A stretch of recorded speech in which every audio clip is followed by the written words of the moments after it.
once waqf is always waqf.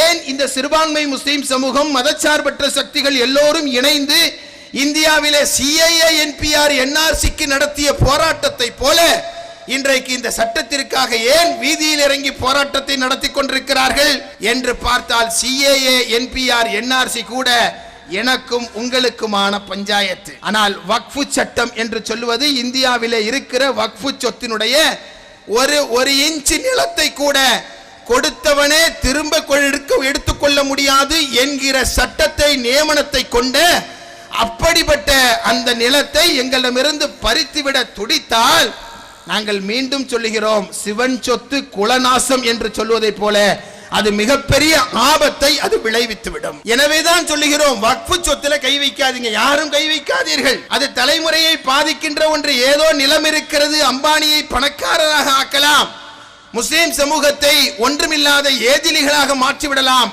என்று சொல்லி இந்தியாவினுடைய ஒன்றிய அரசு நினைக்கலாம். ஆனால் அதற்காக நீங்கள் வக்ஃபு சொத்திலே கை வைத்தால் அது தேன் கூட்டிலே கை வைப்பதற்கு சமம்.